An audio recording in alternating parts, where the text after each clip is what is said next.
dan akan menghentikan setiap kegiatan yang dilakukan FPI karena FPI tidak lagi mempunyai legal standing baik sebagai ormas maupun sebagai organisasi. FPI menjadi ormas terlarang merupakan topik pembicaraan di banyak tempat beberapa saat yang lalu di penghujung tahun 2020.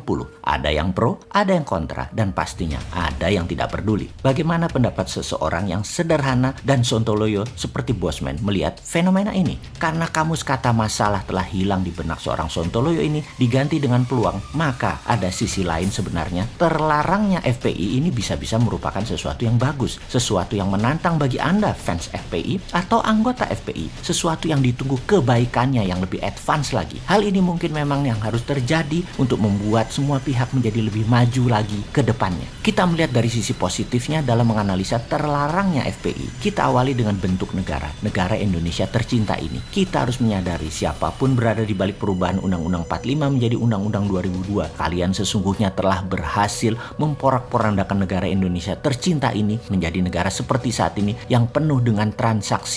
Sungguh, yang sudah terjadi hampir 20 tahun belakangan ini, bernegara selalu tidak pernah stabil, selalu goyang. Karena libido politik berkuasa banyak pihak. Hal ini terjadi karena untuk mendapatkan kekuasaan parlemen menjadi sangat kuat pengaruhnya. Partai politik menjadi pengendali terlalu kuat bernegaranya. Selamat sekali lagi kepada kalian yang melakukan inisiasi perubahan tersebut dan menjalankannya. Sehingga salah satunya hilangnya fungsi musyawarah di sila keempat Pancasila. Juga karena perubahan Undang-Undang 2002 tersebut juga hilangnya pagar pengawal Nusantara yaitu TNI Polri dari parlemen. Sehingga anggota TNI Polri yang sudah tidak bisa memilih suaranya tidak ada juga di parlemen. Ini juga karena Anda yang merubah Undang-Undang 45 jadi Undang-Undang 2002 tersebut. Negara menjadi negara transaksional karena menganut voting right dan popular vote murni. Parlemen dan pemilihan kepala daerah dan kepala negara menjadi tempat transaksi, berdagang, dagang suara, dagang kepentingan. Yang pasti efek ini semua merubah bentuk negara, berubah dari presidensial menjadi parlementer. Oke, mungkin banyak yang tidak setuju dengan pernyataan Bosman ini, bahwa bentuk negara saat ini adalah dari presidensial berubah menjadi parlementer. Namun izinkan saya menjelaskan dari sisi lain, yaitu dengan threshold 20% untuk pemilihan calon presiden, itu adalah ciri parlementer, di mana parlemen dipilih dulu, mengendalikan dulu, baru bersama-sama mencalonkan presiden. Kalau suara mereka lebih dari 20% di parlemen, mereka bisa mencalonkan sendiri calon pemimpin mereka. Di sini calon presiden sangat terseleksi karena harus melalui mekanisme partai. Calon bagus tak berpartai, tidak ada akses masuk ke partai dan tidak mau negosiasi kepentingan partai, ia akan terus menjadi di luar sistem bernegara parlementer ini. Kalau tidak ada yang 20% partai mendapatkan suara parlemen, maka partai bergabung, berkonsolidasi sehingga calon bisa dipasangkan dan diajukan. Pemilihan yang parlemen terlebih dahulu dan presiden menggunakan threshold jumlah parlemen adalah ciri bentuk bernegara parlementer, parlemen pengendali. Jadi versi Bosman, bentuk pemerintahan Indonesia saat ini sejak 2002 adalah parlementer. Sehubungan dengan hal itu, dengan kekuatan pendukung yang fanatik serta kuat, maka saudaraku FPI yang sekarang ormasnya menjadi terlarang, saya atas nama pribadi mengajukan usulan, jangan buat FPI ormas lagi ke depannya. Jangan buat ormas front ini front itu lagi. Ini peluang berikutnya lompatan Anda para pejuang